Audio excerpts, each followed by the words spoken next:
जो गद्दी पे बैठे खुदा बन गए, तुम जो गद्दी पे बैठे खुदा बन गए, तुमने सोचा कि तुम आज भगवान हो। तुमको किसने दिया था यह हक खून से?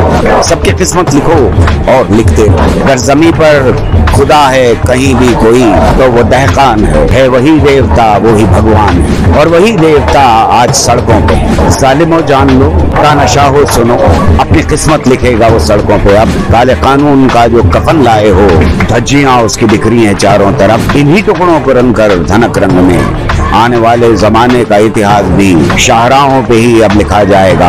तुम किसानों को सड़कों पे ले आए हो, अब ये सैलाब, और सैलाब तिनको सिर्फ बोले। नमस्कार, हमारे साथ गौहर रजा जी हैं, साइंटिस्ट हैं, सोशल एक्टिविस्ट हैं और विभिन्न मुद्दों पे अपने विचार खुले तौर पे रखते हैं। अभी ये मंडी हाउस पे हैं और जो मार्च का आह्वान किया गया था मंडी हाउस से जंतर मंतर के, उसके समर्थन में यहाँ पे मौजूद है। सर, क्या कहना चाहेंगे जिस तरीके से सरकार का रवैया किसानों को लेकर दिख रहा है, क्या कहना चाहेंगे? किसानों के ऊपर जो रवैया दिखाई दे रहा है वो पिछले 2 महीने में लगातार किसानों के ऊपर इल्ज़ाम लगाने का रहा, किसानों को नए नए नाम देने का रहा। पहले शुरुआत में खालिस्तानी कहा, फिर उसके बाद टुकड़े टुकड़े गैंग कहा, फिर पाकिस्तानी कहा, फिर चीन का पैसा आ रहा है, कनाडा का पैसा आ रहा है। लगातार उनके ऊपर इल्ज़ाम लगाए। जब एक नहीं चलता तो ये दूसरा लगाने की कोशिश करते हैं। लेकिन ये आरएसएस की सरकार इसी कल्चर में पली बढ़ी है कि वो लगातार झूठ बोले, लगातार दूसरों के ऊपर इल्ज़ाम लगाए, लगातार दमन करे। हिंसा इनके खून में, इनके डीएनए में शामिल है और इसीलिए अपने लोग भेज करके इन्होंने तिरंगा झंडा फहरवाया, उसका अपमान करवाया और अब सबके ऊपर इल्ज़ाम लगा रहे हैं कि उन्होंने तिरंगे का अपमान किया। ये आज़ादी के वक्त से आज तक तिरंगे का अपमान करते रहे। आरएसएस ने इस तिरंगे को जलाया है, आरएसएस ने इसका बहिष्कार किया है। आरएसएस ने यह कहा है कि 3 रंग जो हैं अशुभ होते हैं।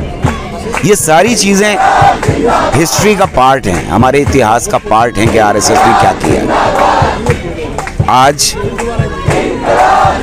ये जो बैरिकेड्स लगा रहे हैं, जो कीलें लगा रहे हैं, ज़मीन में ठोक रहे हैं, मैं ये समझता हूँ कि इन काले कानूनों को बचाने के लिए सहमी हुई सरकार का रिएक्शन है। वो डरी हुई सरकार जिसके सामने आज किसान खड़ा हो गया है और देश की एकता दिखाई दे रही है, वो ज़बरदस्त मूवमेंट है।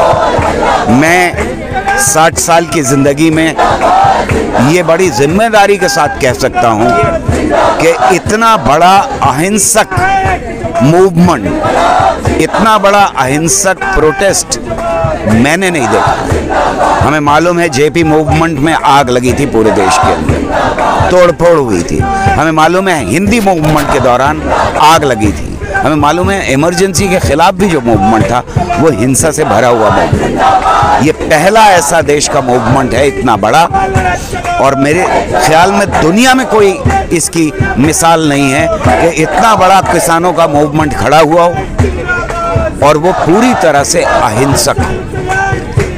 26 तारीख के बाद जो एक नज़रिया बना जिसमें जो प्रोटेस्टर्स हैं अभी तक उनके ऊपर इल्ज़ाम लगाए जा रहे थे, अब नोटिस भेजी जा रही है, जेलों में डाले जा रहे हैं और कई सारे फार्मर्स अभी तक लापता बताए जा रहे हैं। इसके साथ साथ कहीं ना कहीं जो जर्नलिस्ट हैं उनको भी गिरफ्तार किया जा रहा है, उनको भी जेल में डाला जा रहा है जो सरकार के खिलाफ आवाज़ उठा रहे हैं। इसके लिए क्या कहना चाहेंगे? एक तरफ तो जो गोदी मीडिया है वो रेंगने लगा है, ये हम सबको ही दिखाई दे रहा था। दूसरी तरफ ये दमन की चक्की चलाना इनके लिए ज़रूरी इसलिए हो गया कि ये खुद सहम गए हैं, खुद डर गए। फैशिस्ट के बारे में बर्तोल्ट ब्रेख्त ने बहुत खूबसूरत बात कही। फैशिस्ट तब हमला करते हैं जब वो खुद सहम जाते हैं, वो डर जाते हैं। बड़ी खूबसूरत नज़्म है बर्तोल्ट ब्रेख्त की इसके ऊपर।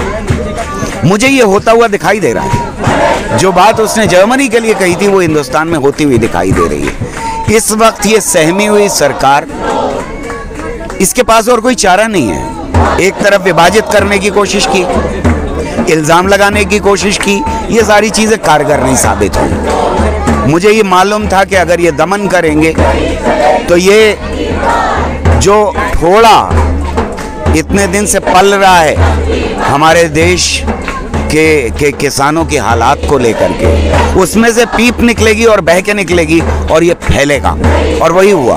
मैं ये बात लगातार शुरू से कहता रहा था और ये वार्निंग थी कि भाई अगर दमन करोगे तो फैलेगा। वही हुआ।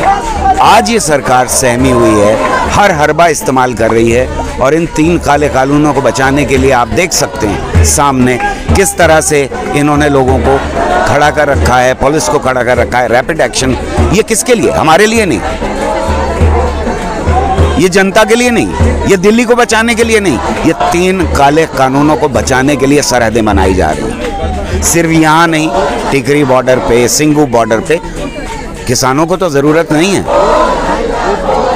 वो तो नहीं घुस के आ रहे, उन्होंने तो कह दिया था और इतने दिन से 2 महीने से वहां बैठे हुए थे, उनके लिए नहीं है। ये 3 काले कानूनों को बचाने के लिए, उनकी हिफाजत के लिए ये रैपिड एक्शन खड़ी। सर, आपकी एक नज़्म है फासिज्म को लेकर जिसको बहुत खूबसूरती से आपने लिखा था, मैंने कई बार उसको सुना है, मैं चाहता हूँ कि थोड़ा आप सुना दीजिए। मैं किसानों वाली नज़्म आपको सुनाता हूँ अभी जो लिखी है मैंने। तुम किसानों को सड़कों पे ले आए हो, अब ये सैलाब हैं और सैलाब तिनकों से रुकते नहीं। ये जो सड़कों पे हैं खुदकशी का चलन छोड़ कर आए हैं, बेड़ियां पाँव की तोड़ कर आए हैं। सौंधी मिट्टी की सबने कसम खाई है और खेतों से वादा किया है कि अब जीत होगी तभी लौट कर आएंगे।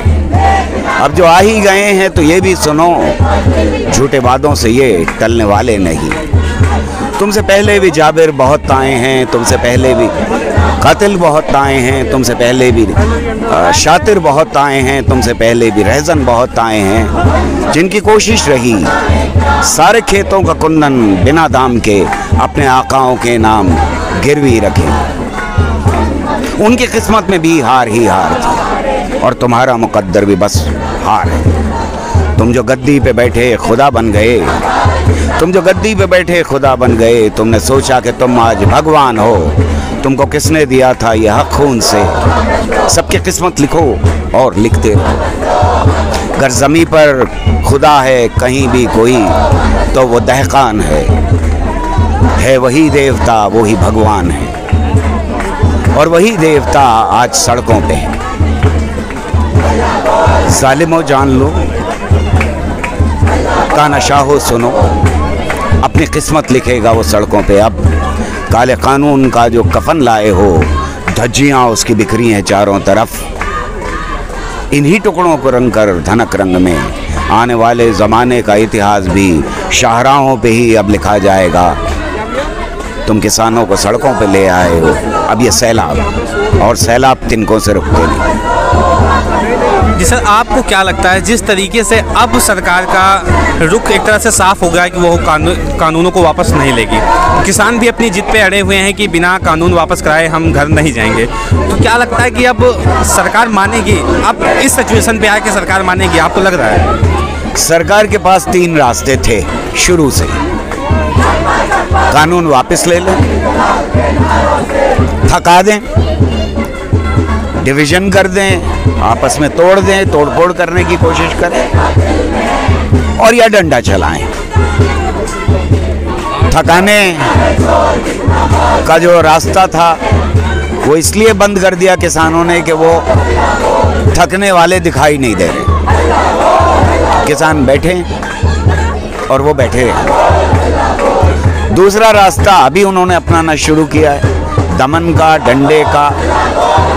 और ये भी दुनिया में पहली बार इतिहास में देखा गया कि कोई पॉलिटिकल पार्टी के लोग आए और वो किसानों के ऊपर डंडे चलाएं, उन्हें मारें, उन पे पत्थर फेंकें। ये पत्थरबाज जो आए थे आरएसएस और बीजेपी के, वो दूसरों को पत्थरबाज कहते हैं, वो खुद पत्थरबाजी करने हैं। तो ये जो रास्ता है अब, ये आखिरकार 2 ही इसके नतीजे हो सकते हैं। सरकार खुद गिर जाए और या फिर 3 काले कानूनों को वापस ले।